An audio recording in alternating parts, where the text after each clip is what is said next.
I threw out 40,000 words when I started working with Savannah. And that was one of the hardest things in my writing career that I've ever done.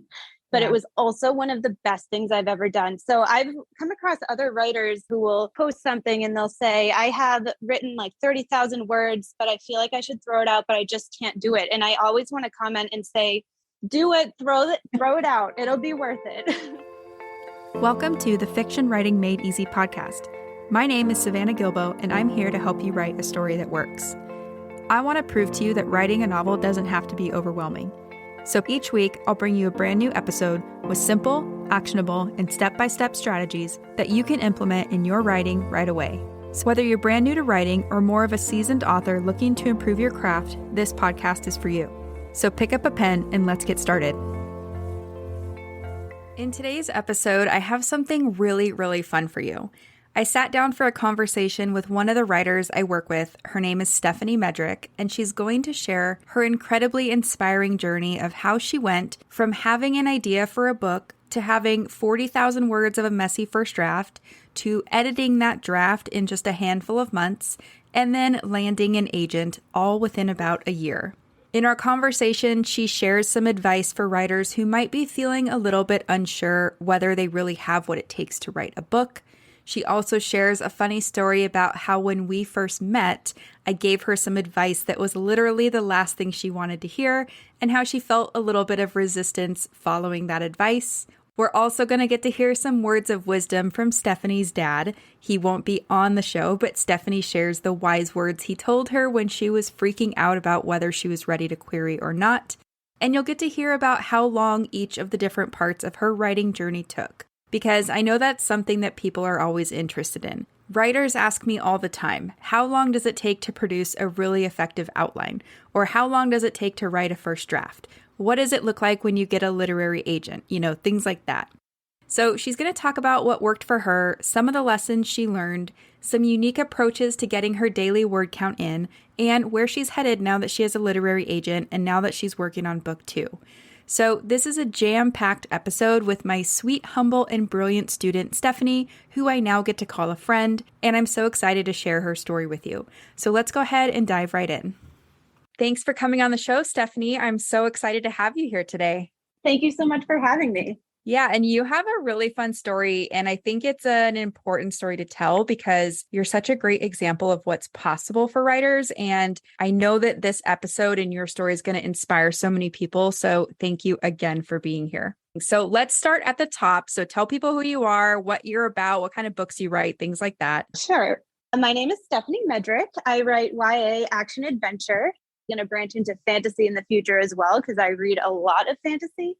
I've wanted to write a book my entire life, literally since I knew what books were, but it took me a really long time to get there. So I want to say I started this book when I was 31 years old. Wow. And now ever since I started writing this one book, I know that I'm never going to stop again. Yes. Yeah. I could never imagine you without a story idea in your mind and a draft in progress. So right. I agree. And so in this episode, we're going to talk about your whole entire writing journey. And I just want to give listeners a very quick highlight reel, and then we're going to go deeper into things. So let me just recap all the things I know about you. So you wrote an entire book. You did multiple rounds of revisions on that book. You got an agent. Your book is now out on submission, and you are writing book 2, correct? Yes. And okay, so A, congratulations, because that is amazing. And B, we're going to dig into all of that. So that's kind of like the highlight reel of Stefanie's writing journey. But I want to time travel back to the end of September 2020, which is when you and I first met. Seems like a long time ago now. It does, but it also doesn't, because I don't know about you, but I think of like that time as just like right after the pandemic started. And I don't know, oddly, it doesn't seem that long ago, but maybe that's just me. So anyway, we met, and I guess tell me a little bit, if you remember, like what was the journey like up until that point? And then when did you realize you needed some help with your writing? Sure. So like I said, I'd wanted to write a book for literally my whole life. I'd made several attempts in the past, especially when I was in high school. Yeah. And they always kind of fizzled out, except for when I was really young in like 3rd grade. I'd staple together papers and write the story and illustrate it. And that was really fun. But we're Yeah. talking about serious tries, right? Yeah. So I tried a few times in high school, and then I actually had my first baby really young. So that kind of took that dream off the rails for quite a few years for me. Yeah. But when he was getting old enough where he's a lot more self-sufficient and I had a lot more time, I had the bug to write. And again, I sat down, tried a few times. I'd get like maybe a chapter into a story idea and it would fizzle out. Yeah. Then in July of 2020, and I wish I could remember the exact date because that would be my book's birthday, Oh. but I can't. Sometime in July in 2020, I had this really vivid dream about two of my main characters. Yeah. And they were like real people to me, like super vivid. Their relationship was complex, colorful. The dynamic between them was like really intriguing. And then some of the plot that ended up in my final book was there. It was one scene, it was a scene near the midpoint that I had this dream about. And it was like so emotional and so vivid and so bright. When I woke up, I ran to my office and found a piece of an envelope and wrote down as much as I could remember on the back because I was so fun. like instantly bit by the bug to write this story. Yeah. And that's what pushed me through in the end. Like I had never felt so excited and so in love with any characters I'd made up before or any story idea I'd ever had before that.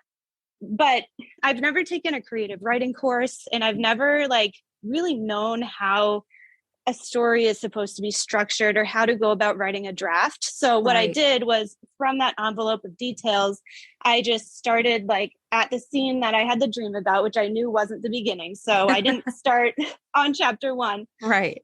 But I started there and I wrote like, I just brain dumped like 20,000 words.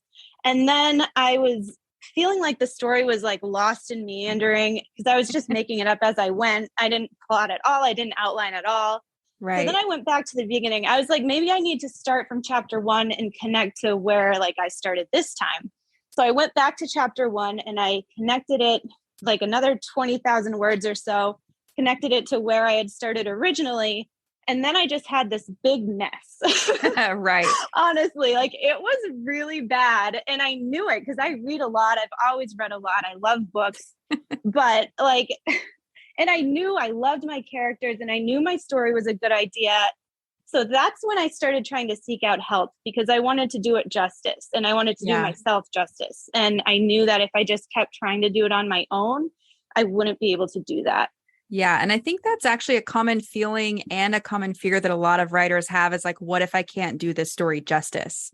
You know, and so some people give up, but I love that you actually went out and you're like, what are some tools I can use to make my dream a reality and to do the story justice? So that's cool. So before we get into anything specific about your story, do you have a little blurb or a little description of what your story's about for listeners? Yeah, definitely. So I'll just read it. If 18-year-old Melanie Snow can't unravel the believed cover-up of her parents' sudden deaths, she'll never be able to move on. She's certain their former employer, a government-contracted weapons manufacturer, is involved. Rebellious, impulsive, and desperate for answers, she takes a job at the company's New Hampshire headquarters, determined to uncover the truth. On the morning of her first day of work, Mel meets the mysterious and oh-so-attractive stranger Tommy, who seems drawn to her yet oddly lies about where he lives. As their relationship deepens, he confides he is the sole witness of her parents' murder at the hands of those she suspected all along. When Mel discovers that Tommy is part of an underground resistance against the dangerous network of criminals responsible, she must choose: risk her life and sacrifice her freedom to bring down her parents' killers, or live with the knowledge they will never suffer the justice they deserve. Wow, that is a great summary. And I know you have that on your website, which we're going to put a link to in the show notes and we'll go over all that stuff later. But if anyone wants to check it out, definitely go read the blurb on her site. So A, great job with that. And B, that is not where the story started necessarily, right? Oh, definitely not. Not even close. So let me take you back down memory lane to when we first started this coaching process together. And I think I suggested that we were going to need to kind of dismantle what you had in order to rebuild it up again stronger. So what was that like for you? That was super painful because I had about 40,000 words already written.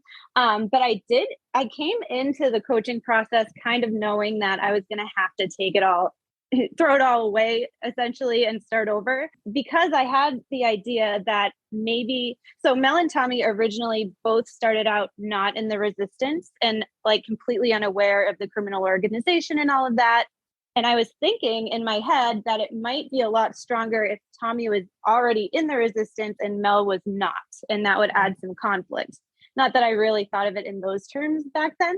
Right. But I was so like unwilling to let go of those 40,000 words and all of that work I already put in, that I was really hoping that I wouldn't have to do that. But I remember on the initial call that you and I had, I brought that up and you were immediately like, yes, you need to do that.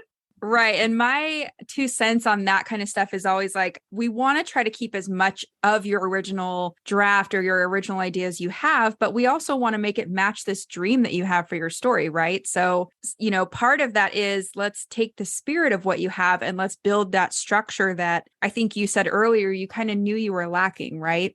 Yeah, I knew my characters inside and out, but I really didn't know how to plot and what the bones of a story needed to look like. So I was just kind of free writing, and it wasn't turning into a story really. It was just revolving around these characters that I had in my head.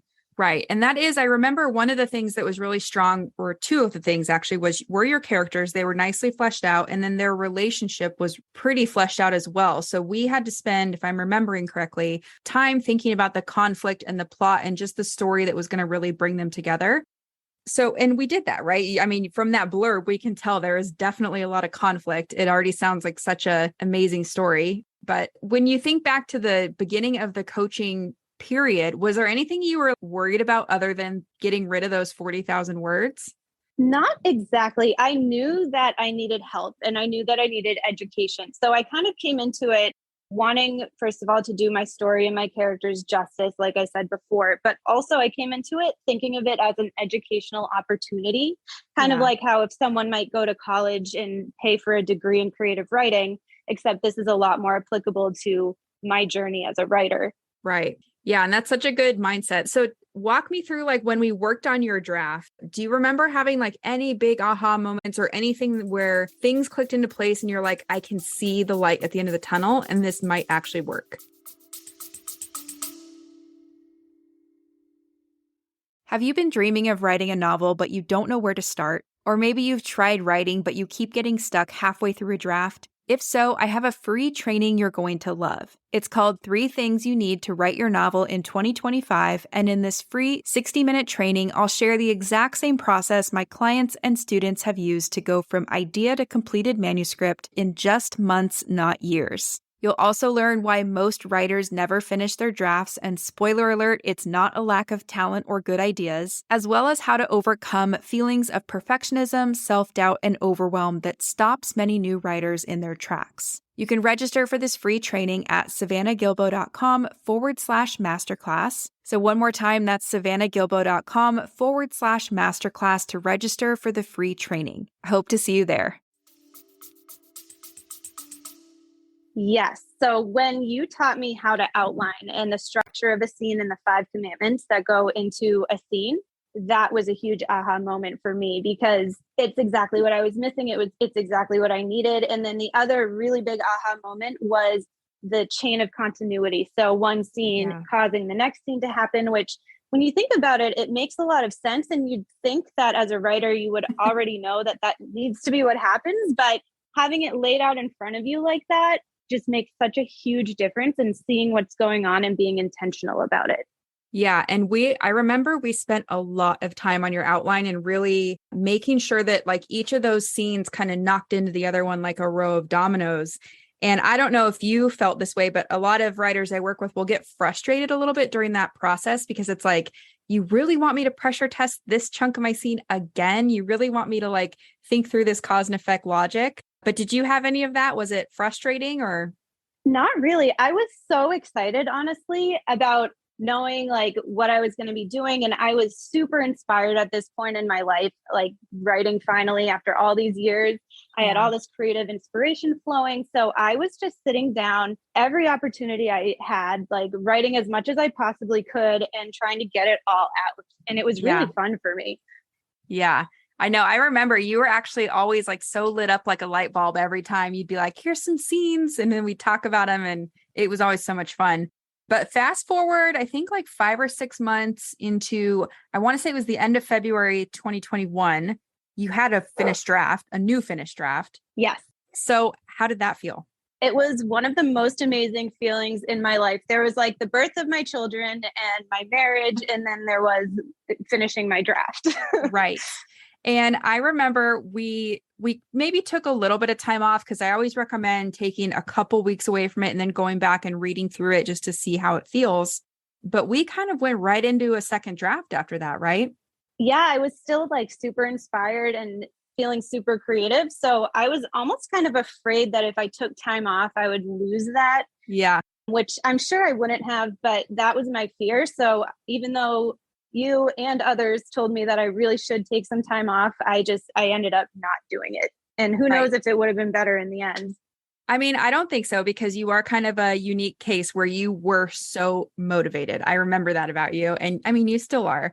But I'm curious, what was it like after like spending all that time working through the groundwork and that foundational work for draft one and really like digging into that outline for so long? Was it a lot easier to write draft two? Yeah, like way easier. There were definitely modifications that needed to be made, but there was nothing major. I mean, we added 5 scenes and we removed a few scenes, maybe moved some things around if I remember correctly, but it wasn't anything so big that it felt daunting. I remember once you finished the first draft, we kind of zoomed out and we talked about, okay, here are the things that are working on the page. Here are the things that maybe we like and we want to highlight more. And then maybe some things that kind of fell away or became less important. Was it easier for you to see those things once we got to the end of the first draft? Definitely. Yeah. Because I always recommend that writers, even if their draft is messy, get to the end because you'll know so much more. So having gone through that process, do you agree with that sentiment? 100%. Okay, good. You heard it here first. I have on my notes here that your second draft kind of went from the time frame of like February to June. So if that's all correct, that means your first draft was about 6 months. Your second draft was about 4-ish months. And then we moved on to draft 3, which I want to say you did in less than a month or 2. Yeah, there wasn't much left to revise after that because I know you recommend not doing like sentences and stuff until the very end, but I know when I did my second draft, I did a lot of that and maybe I'll be able to hold back this time, but I know that last time I didn't. So, well, a lot of that too was us talking about it saying, do we foresee any big structural changes happening or do we think it's okay to go to that level? And because we had you really went through that outline in so much, you put so much thought into it in so much detail that there wasn't a ton of structural stuff, like you said. So it almost allowed us that freedom to go into draft 3, fixing sentences and really expressing those emotions on the page and things like that, right? Right. Just to recap how exciting, you started a draft around September 2020-ish. We had to rebuild the whole thing. By July 2021, you were done with your pretty much the draft that you were going to query with, right? Yep. And I know during that last month or 2, we also worked on your query package stuff. So your query letter, your synopsis and things like that. So, it probably took even less time than we're quoting for you to finish that third draft, which is awesome. But when you got to the very end and you were done with draft 3, how did you know that it was the right time to query? So that's a hard question. You never really know when it's the right time to query. And I'm lucky because my dad is actually an author too. Yeah. He's had actually a lot of success and he's been through a lot of this before. So I would talk to him about it. And I'd always say, I want to fix more things. I want to fix more things. I want to fix more things. And he was finally like, listen, you can fix things forever and ever, but eventually you need to just send your baby out into the wild and see what happens. Yeah. So that was part of it. The other part of it was that there was a PitMad in June. And for those who don't know what PitMad is, basically a Twitter writing contest where you can find agents, right? So there was a PitMad in June and you encouraged me to pitch during PitMad. Yeah. And I was like, absolutely not. Yeah. You didn't think you were ready. I remember that. You were scared. Right. But you convinced me to do it. And like the night before, I was scrambling to put together pitches. And that is ultimately how I got my agent. So Savannah, thank you for that encouragement. Well, you did all the hard work, so you're welcome, but it's all to you. And yeah, that's amazing because a lot of people see those pitch, like Twitter pitch contests and things like that, which I'm pretty sure PitMad is not around anymore, correct? Yeah, unfortunately not. Yeah, but a lot of people see opportunities like that and they're thinking like, who am I to think that I'm going to get chosen, or like, what are the chances anyway? And you are kind of living proof that it can work out. Yeah, I never thought anything would happen with it. I was like, okay, I'm going to go into this just expecting to network with other writers and maybe see a few good pitches and have fun. And then I got that heart and I was like, I remember I was on the phone with my dad, almost crying, like, oh my God, an agent actually hearted my pitch. Right. And you know what's so funny is right before we got on to record this episode today, I went through all of our old text messages and I was just smiling ear to ear because the evolution of like being done with the draft and then getting that heart on Twitter and then, we'll talk about this in a second, but some rejections, some full manuscript requests, like it was a wild ride. But it all started with the Twitter pitch. And I remember going into that saying and talking about like, we had 3 or 4 versions of your pitch and we were thinking, let's just see what happens. Like, which one will people like more? And maybe that could inform our query letter. Right. Right. Yep. And so we didn't, we had hopes, but we didn't have big expectations for it. And yet here you are. So it's amazing. Yeah. I still can't believe it, honestly. Yeah. I can't believe it either. And then, so after getting that heart, what was the next phase of querying like? Like do you remember about how many people you sent your stuff out to? And yes, I do. Actually, it's not that many. So I ended up getting pregnant in March, right? So I had a really rough pregnancy. I was really sick the whole time. So I had been planning to query like 10 agents a week or 10 agents and then just send a new query whenever I got a rejection or something like that. I was like really going to dive into it, but I was feeling so sick that I was like, okay, I did the PitMad in June.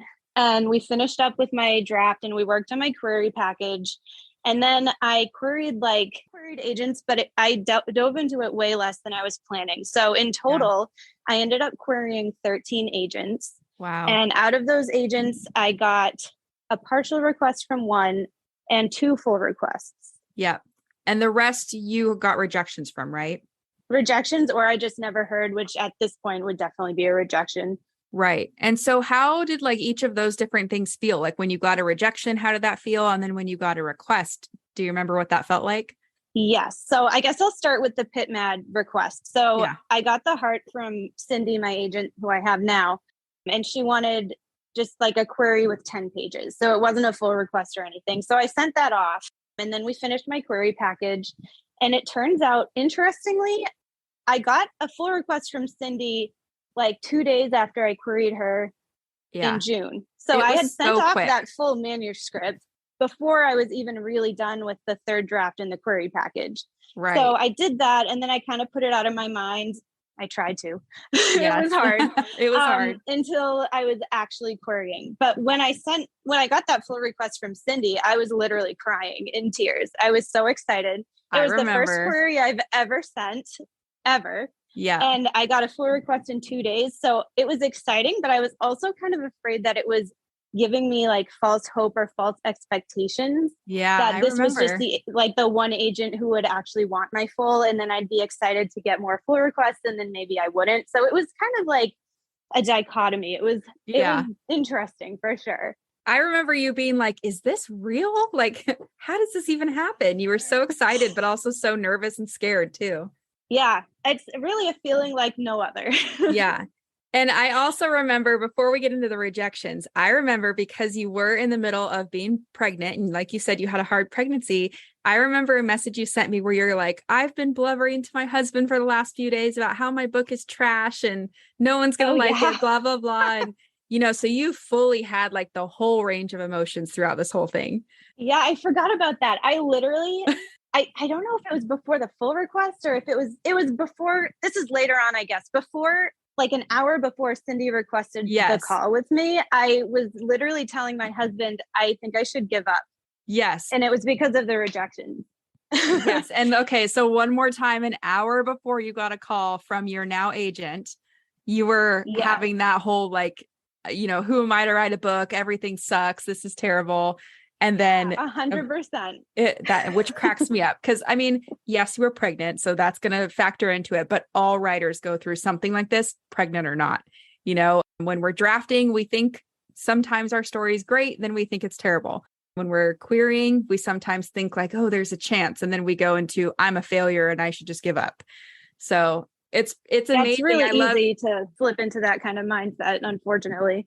Yeah. And I love that you your emotions were running the gamut on this in this experience, and it worked out so well for you. So it just goes to show that, you know, even when something is positive that's happening, you can still feel all these different things. Yeah, totally. And so speaking of that, I did want to ask you, kind of in this whole process of like writing, editing, and querying, did you ever have, like, besides this one moment of, I think my book is trash, was there ever moments of writer's block or imposter syndrome that came up at any other point? So when I was actually writing my draft, I was just so focused on like the creative energy and how much fun I was having that didn't really happen to me when I wrote my first draft. And I think that's kind of unusual. Yeah.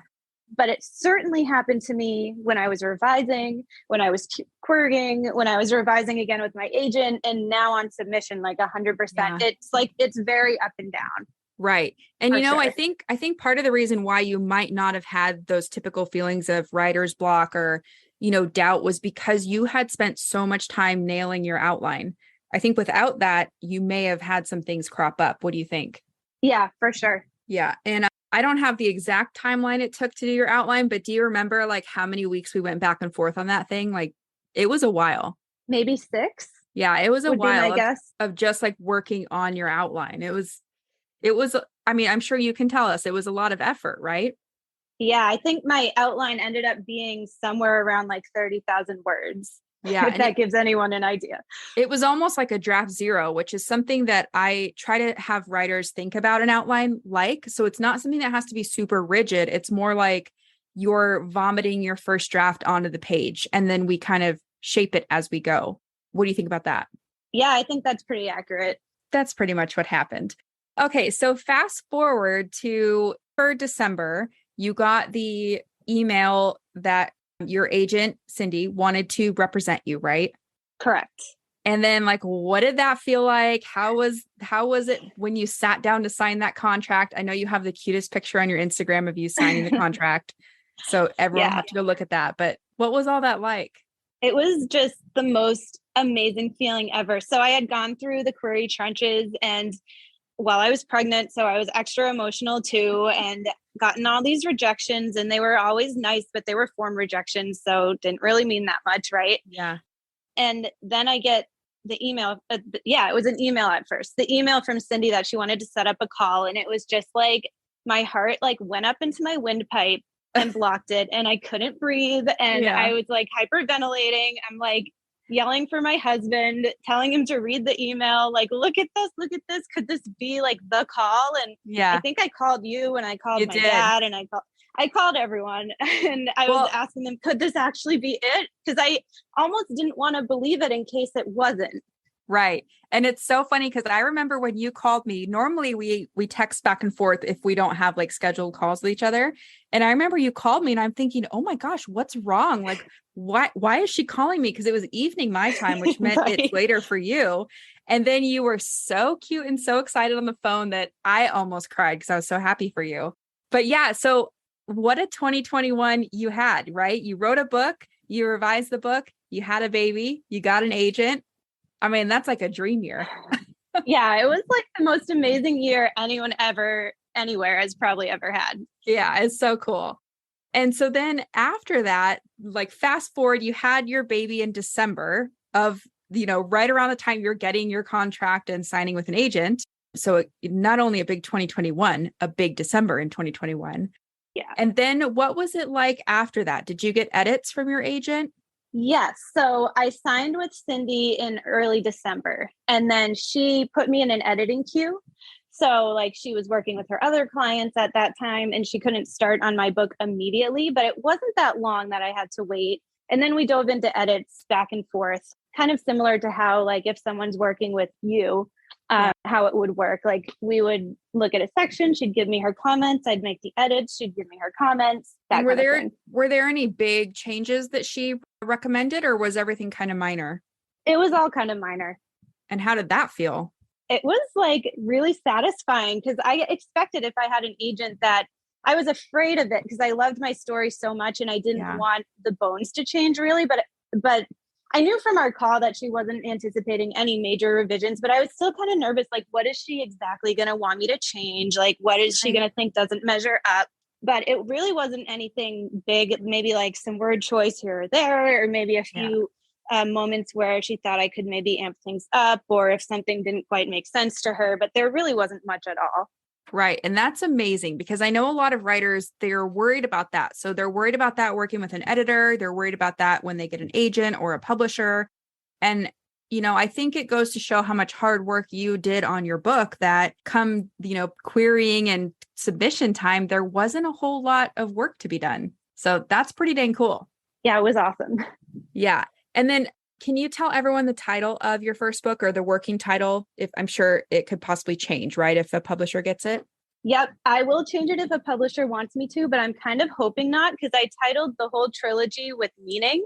So I'm hoping that I get to keep the titles, but we'll see what they say. The first one is called Into the Fire. Into the Fire. Okay, cool. And we'll put a link to Stefanie's website if you guys want to go read her blurb about that. She did an awesome job on the blurb and her website's awesome. So we'll go over that later. But now we can move into book 2 because that's what you're working on right now, right? Correct. And that one's tentatively called A Light in the Darkness, right? Yep. Okay, cool. So first of all, very exciting to even be on book 2. It's like a dream. I mean, that's great. Second of all, younger me would be like mind blown if younger me could know. Right. Yeah. And so what was it like starting book 2 after having gone through like this whole writing, editing, and querying process with book? So it was interesting because I started book 1 with so much creative energy and so much excitement.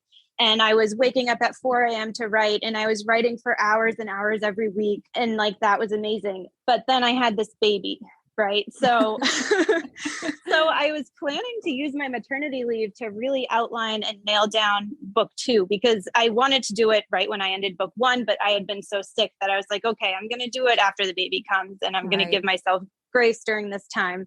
So I maybe tried to like write down some notes here or there about my ideas, but I didn't really do anything until months after the baby was born. So baby's born, and I forgot, because my older son is 15 now. I forgot what the newborn phase is like. And it's just, I mean, if there are any moms listening, they know, but otherwise it can't really describe it. Like the brain fog and the tiredness is just unreal. And I was like, okay, I'm not going to put pressure on myself to do this right now. I asked my agent about it, and she said, if we got a deal that had more than one book involved, then the publisher would give me a year to write the sequel, probably. So I was like, okay, if that happens, I'll button down and like make sure I do it. I know I can do it in a year, but if not, I'm going to give myself some grace and like wait until I can actually wrap my head around it. So that only happened like maybe a month ago, maybe a little bit more than that. So finally, I'm getting a little bit more sleep, and I decided I'm going to dive in now. So I'm working on my outline for book 2. Yeah. And so, I mean, between when you ended book 1 and you've started book 2, I know there's been a ton of thinking that's gone into it. And these characters don't just walk away while you're, you know, going through the pregnancy and post birth brain fog. They don't leave you alone, right? Correct. I had like a huge, like 65 notes in this huge file when I sat down to make the outline. Right.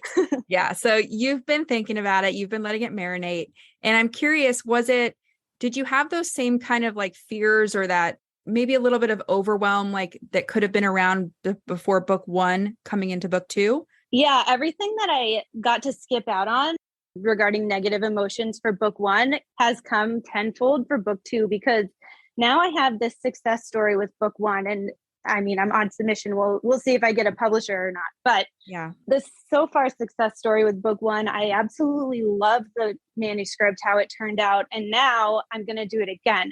Can I really measure up to that kind of success again? And then also my creative energy is just completely gone at this point. And I'm sort of starting to get it back, but only through effort and intentional writing every day. even if Right. I don't feel like it or if I don't feel creative. Well, and I think probably you would agree, even if you don't produce as much as you used to, like even if you only produce a couple hundred words, we're still counting that, right? Yeah, that's like all I can do these days. Yeah. And I love that you're kind of taking the approach that you're not going to beat yourself up about it, because honestly, what would that help at this point? Yeah, that's exactly how I'm thinking about it.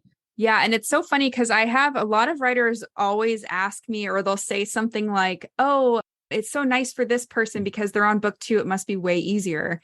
And what I have found is that sometimes book 2 is actually a little harder because, like you said, you have these emotions of like, how can I do this again? Even though the proof is there that you've done it once. It almost feels like I did it once and the book came out, I mean, in my opinion, amazing. I love it. And Yeah. of course, we'll see what readers actually think about it.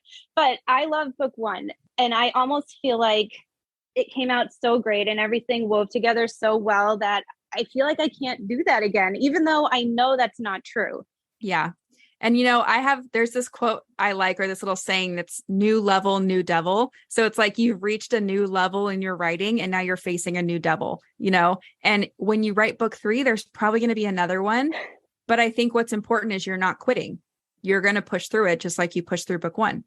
Yep. And I have to say that I took your notes to novel course, and that, like the mindset unit in there and the mindset shifts in there really helped me. Like, I don't know if I hadn't heard those, if I would be writing the outline right now.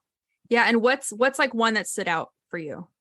To keep going and to keep writing every day, no matter, like, I think actually it wasn't in unit 1. I forget which unit it was in, but when you talk about writer's block and you were saying that no matter like how blocked up you are, just sit down and write something every day. And like that will help unblock you. And then also talking to someone about it, that kind of thing. If I hadn't heard that unit, I probably would just be sort of paralyzed and not moving forward because I would feel like I don't feel creative today. Like, how can I write?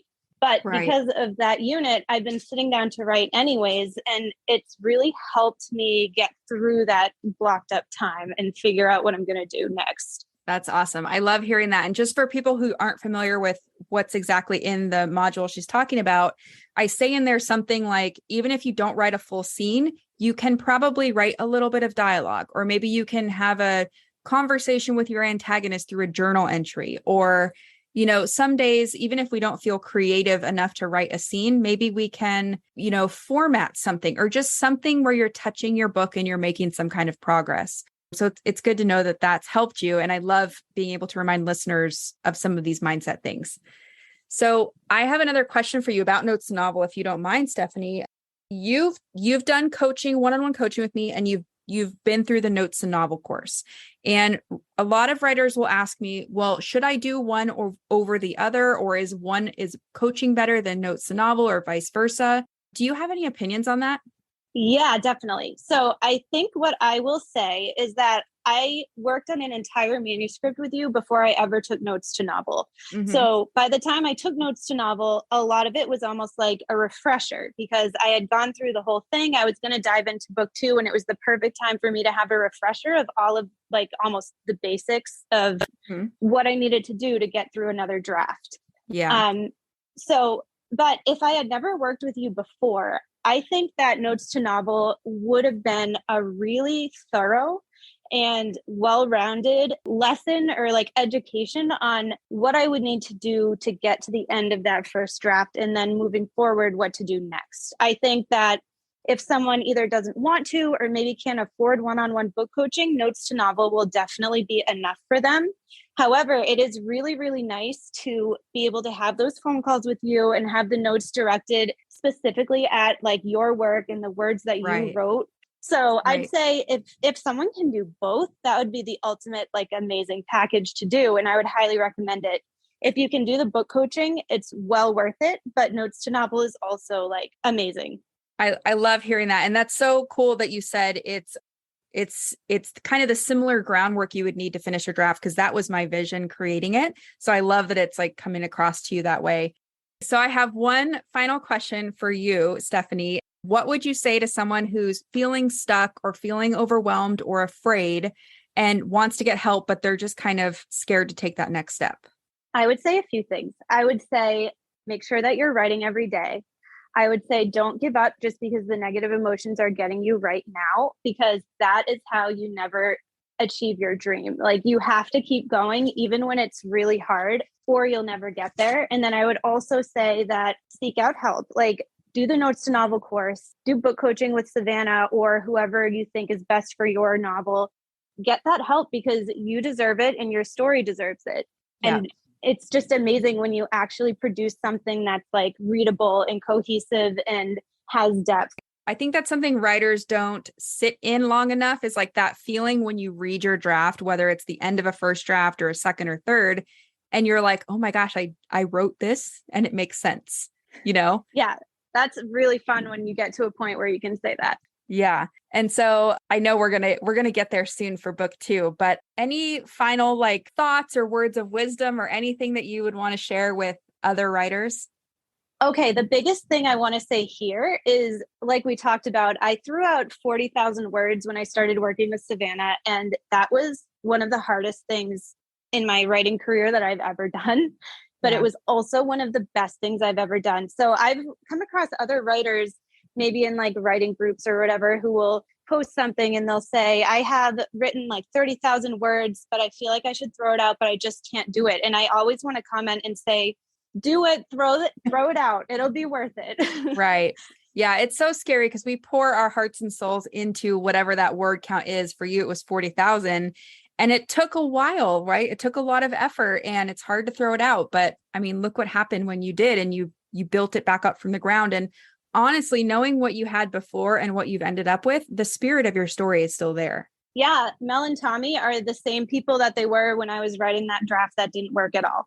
Right. And so that's one of my favorite things to ask people is like, you know, for you in that 40,000 word draft, is it still the story you wanted to tell, the one that you ended up with today? Yes, it's better because when I was writing the first draft, the draft 0, I guess, that I threw out, I had a really good idea of Mel and Tommy and their relationship, but not of much else. And because I was able to be intentional about my theme and the messages I wanted to convey and all of that stuff, it has not only a much better plot, but just like a lot more depth and a lot more meaning as well. Yeah. And that's so cool. I mean, that's what we all want for our stories. And those are the type of stories that affect readers and stick with us until the end of time. So, I mean, that is just so cool to hear. So I cannot thank you enough, Stefanie, for coming on the show today. You are one of my all-time favorite people. I'm so glad that we finally got to sit down and kind of highlight and talk about all the amazing things that have happened over the last couple of years, but especially in 2021. I just love your story. And I actually talk about you a lot because I think your story is so inspirational.